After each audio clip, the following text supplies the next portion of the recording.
Never before offer national highway పై ఆకర్షణీయమైన commercial plots గజం కేవలం 5,999 రూపాయలకే. అమరావతి మునిగిందా లేదా దీని చుట్టూనే సోషల్ మీడియా చర్చ విస్తృతంగా జరుగుతుంది.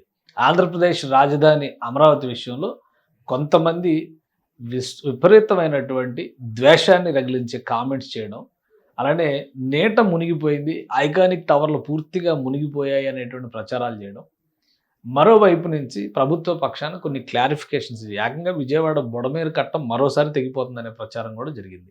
కానీ వీటన్నిటికీ సంబంధించినటువంటి సమాచారాన్ని సేకరించి దానిలో ఉన్నటువంటి వాస్తవాలు ఏంటి తెలియజెప్పేటువంటి ప్రయత్నం చేస్తూ ఒక వీడియో చేశాం. దీనిపైన కూడా కామెంట్లు, విమర్శలు చేస్తూనే ఉన్నారు. అయితే క్లారిటీ ఒకటి ఇవ్వాల్సినటువంటి అవసరం ఉంది. ఎవరికైనా కానీ వలచింది రంభ అని అనిపించడంలో తప్పేం కాదు. కానీ రంభ మాత్రమే ప్రపంచంలో ఉంది అనుకుంటే కష్టం. ఊర్వశి ఉంటుంది, మేనక ఉంటుంది, తిలోత్తమ ఉంటుంది, ఇంకా చాలామంది కూడా ఉంటారు. అలానే విశాఖపట్నం మీద ద్వేషం ఎంత మాత్రం లేదు. ఆంధ్రప్రదేశ్ రాజధాని అమరావతికి సంబంధించి మరికొద్ది సంవత్సరాల తర్వాత, 2-3 ఏళ్ల తర్వాత మా రాజధాని అమరావతి అని గర్వంగా చెప్పుకునే రోజు ఒకటి వస్తుంది. వచ్చిన రోజున ఈ వ్యాఖ్యలు చేసేటువంటి వాళ్ళందరూ కూడా ఖచ్చితంగా నోరు మూస్తారనేది నా వ్యక్తిగతమైన అభిప్రాయం. ఎందుకు చెప్పాల్సి వస్తుందంటే, ఒక నగరం మీద లేదా ఒక ప్రాంతం మీద విపరీతమైనటువంటి ద్వేషం రగిలించే ప్రయత్నం చేయడం అనేది ఏమాత్రం క్షమించరానటువంటి చర్యగా పరిగణించాల్సి ఉంటుంది. అది అసలు నాగరిక లక్షణమే కాదు అని చెప్పాల్సి ఉంటుంది. అమరావతిలో జరుగుతున్నది ఏంటి, ఎందుకు ఇంత రాద్ధాంతం జరుగుతుంది, ఇది మాత్రమే నేను ఎక్స్ప్లెయిన్ చేసేటువంటి ప్రయత్నం చేస్తున్నాను. ఇందులో రాజకీయ పార్టీలకు కానీ, కులాలకి, మతాలకి, ప్రాంతాలకి దేనికి కూడా రంగులు ఆపాదించాల్సినటువంటి అవసరం లేదు. అమరావతిలో ఉన్నటువంటి తాజా దృశ్యాలు నిన్న రిలీజ్ అయినాయి, ఇవాళ కాదు. ఆగస్టు 14వ తేదీన రిలీజ్ చేసినటువంటి కొన్ని దృశ్యాల గురించే నేను పదే మాట్లాడాను. ఈ దృశ్యాలు చూస్తే ఇవన్నీ కూడా అప్పటికే, అంటే ఆగస్టు 14వ తేదీ ఉదయం 8 గంటల నుంచి 10 గంటల మధ్య తీసినటువంటి దృశ్యాలు. ఇవన్నీ కూడా అమరావతిలో జరుగుతున్నటువంటి పనులు జరుగుతున్న సైట్స్లో తీసినటువంటి దృశ్యాలు. కొన్ని ఇమేజెస్లో క్లియర్గా టైం కోడ్ కూడా రికార్డు చేసింది. Location and time code brand ఇది. ఈ రోజుల్లో టెక్నాలజీ తెలిసిన ప్రతి ఒక్కరికి తెలిసినటువంటి అంశం ఇది. గూగుల్ మ్యాపింగ్ చేస్తే క్లియర్గా కనిపిస్తుంది. ఇది 14/8/2025 8 గంటల 42 నిమిషాలు ఉదయం GMT 5.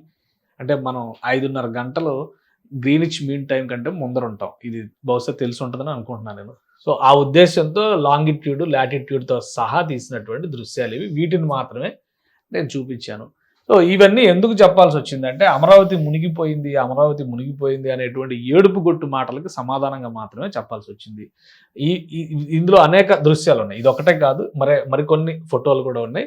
ఆ ఫోటోలు కూడా మనం చూస్తే ఇవన్నీ సైట్స్, అక్కడ కన్స్ట్రక్షన్ జరుగుతున్నటువంటి సైట్స్లో తాజా దృశ్యాలు, కొంతమంది తీసినవి, కొంతమంది పంపినవి, అలానే మీడియా ముఖంగా రిలీజ్ అయినటువంటివి. ఇక్కడ వర్షం పడింది ఖచ్చితంగా, ఎందుకంటే కృష్ణా, గుంటూరు జిల్లాలో వెదర్ రిపోర్ట్స్ ప్రకారం ఆరెంజ్ అలర్ట్లో ఉన్నాయి. రెడ్ అలర్ట్, ఆరెంజ్ అలర్ట్ ఉండేటువంటి చోట్ల పెద్ద ఎత్తున వర్షపాతం పడుతుందన్న విషయం తెలిసిందే. 10 సెంటీమీటర్ల నుంచి 15 సెంటీమీటర్ల వర్షపాతం పడుతుందన్న విషయం కూడా తెలిసిందే. 10 సెంటీమీటర్ల వర్షం కురిసిన తర్వాత ఇక్కడ అసలు నీటి చుక్క కూడా నిలవలేదని ఎవడన్నా బుద్ధి ఉన్నవాడు ఎవడు చెప్పడు. కాబట్టి ఇది వర్షం పడింది.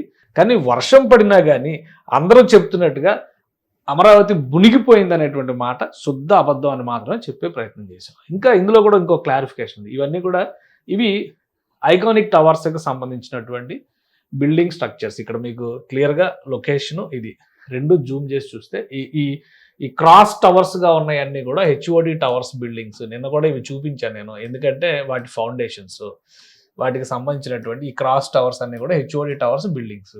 వీటికి కూడా డేటు, టైము ఉదయం 8:45కి తీసినటువంటి దృశ్యాలు. డేట్ ఇక్కడ ఉంది, ఇది ఉంది అమరావతి. సో ఇంతకంటే ఇంకా క్లారిఫికేషన్ ఏమిస్తారు? లైవ్ రిపోర్ట్ లైవ్ చూపించాలంటే ఈ నిమిషం వర్షం పడుతుందని కూడా చూపించాలంటే కూడా అది కూడా చూపించవచ్చు. అంత అవసరం ఇక్కడ కనిపించలేదు కాబట్టి మనం దీన్ని వివరించేటువంటి ప్రయత్నం చేశాము. ప్లస్ ఈ బిల్డింగ్లకు సంబంధించి ఒక చర్చ ఉంది. ఏంటంటే, అమరావతి ఐకానిక్ టవర్స్ కూలిపోయాయి, అమరావతి ఐకానిక్ టవర్స్ అన్ని మునిగిపోయాయి. ఇది ఐకానిక్ టవర్స్ దగ్గర దృశ్యమే, ఇది ఐకానిక్ టవర్స్ దగ్గర దృశ్యమే. మునిగిపోయాయి. ఇప్పుడు అక్కడ 5 టవర్లు కడుతున్నారు. ఒక హైకోర్టు బిల్డింగ్ ఫౌండేషన్ వేసి ఉన్నటువంటి దృశ్యం ఉంది. సో అది కూడా క్లియర్. దాన్ని కూడా ఒకసారి మీకు చూపించే ప్రయత్నం చేస్తాం. ఇవి అమరావతిలో ఉన్నటువంటి బంగ్లాలు, అంటే జడ్జిల బంగ్లాలు కావచ్చు, వీళ్ళు బంగ్లాలు కడుతున్నటువంటి దృశ్యాలు ఇవి, వాటికి సంబంధించినటువంటి వీడియో ఇది. ఈ వీడియో ఫుటేజ్లో మీకు ఇక్కడ కనిపిస్తుంది క్లియర్గా ఐకానిక్ టవర్ స్ట్రక్చర్స్, ఈ పక్కన ట్రాక్టర్స్ వాటర్ దోల్ని ఇవన్నీ ఉన్నాయి.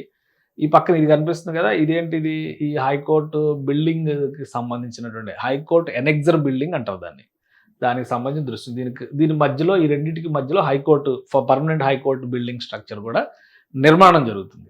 సో ఇది ఇక్కడ ఉన్నటువంటి, అంటే మొత్తం 5 హెచ్ఓడి టవర్లు కడుతున్నారు, ఒక హైకోర్టు బిల్డింగ్ కడుతున్నారు. అంటే 6 బిల్డింగుల్లో ఒక చోట ఏం జరిగిందంటే పునాదుల దగ్గర నీళ్లు నిలిచిపోయిన మాట వాస్తవం. ఇప్పుడు మీ ఇంటి దగ్గర మీ ఇల్లు నిర్మాణం జరుగుతూ ఉంటే ఒక 10 అడుగుల లోతు లేదా 20 అడుగుల గొయ్యి తవ్వారనుకోండి, వర్షం పడితే అందులో నీళ్లు నిలుస్తాయా లేదా?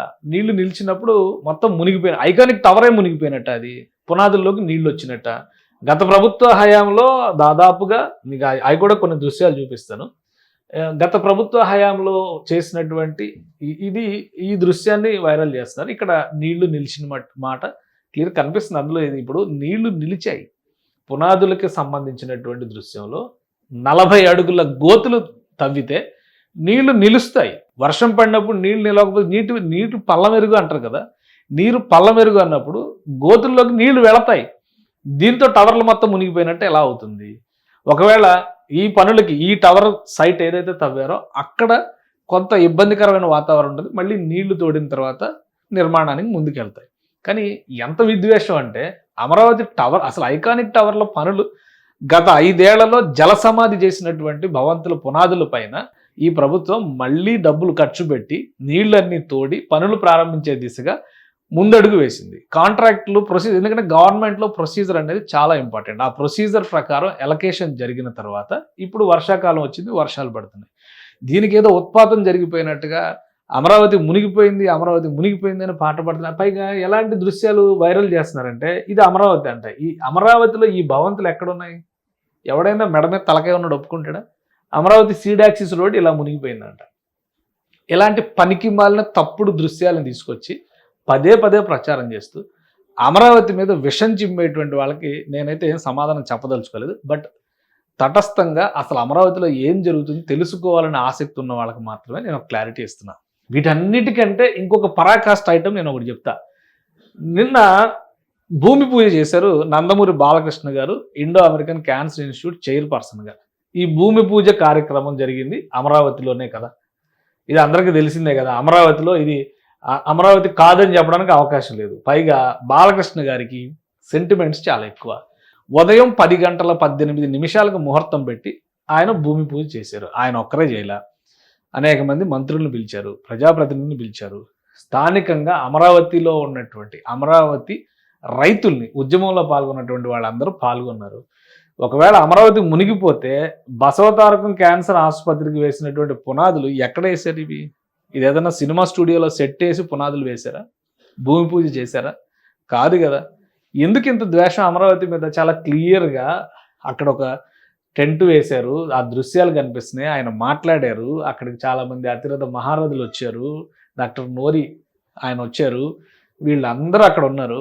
ఇంత క్లియర్గా లైవ్లీగా అట్మాస్ఫియర్ అంతా కనిపిస్తుంటే అమరావతి నీట మునిగిపోయింది అంటే అది భజన చేస్తే, అది చెబితే భజన, అనుకూలంగా చెప్తే ఒక భజన, వ్యతిరేకంగా చెప్తే మరొక భజన, లేదంటే పేటీఎం.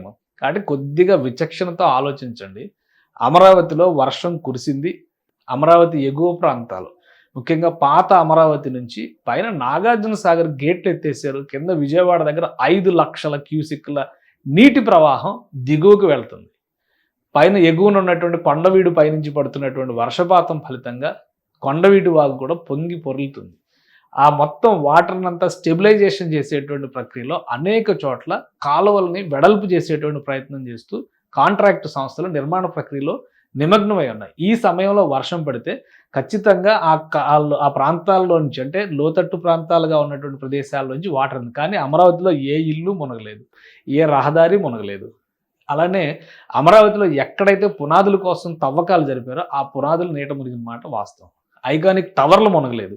ఐకానిక్ టవర్ల పునాదుల కోసం తవ్వినటువంటి 6 చోట్ల తవ్వితే ఒక భాగం మాత్రమే 40 అడుగుల లోతులో ఉన్నటువంటి అందులోకి వాటర్ వచ్చి చేరింది. ఇది వాస్తవం. అమరావతి మునిగిపోయింది అనేటువంటి వాళ్ళ విచక్షణ, వాళ్ళ విజ్ఞత, ఇదంతా వాళ్ళకే వదిలేస్తున్నారు. కానీ ఒక విషయం మాత్రం చెప్తా, మీ ఇంటికి దిష్టి తగిలితే గుమ్మడికాయ కట్టొచ్చు, మీ వాహనానికి దిష్టి తగిలితే నిమ్మకాయలు కట్టొచ్చు, కానీ ఒక మహానగరానికి ఇలాంటి దిష్టి, ఇలాంటి ఏడుపు, ఇలాంటి విద్వేషం కనుక రగిలితే అది ఏ విధంగా చేస్తే పరిష్కారం అవుతుందో నాకైతే తెలియదు.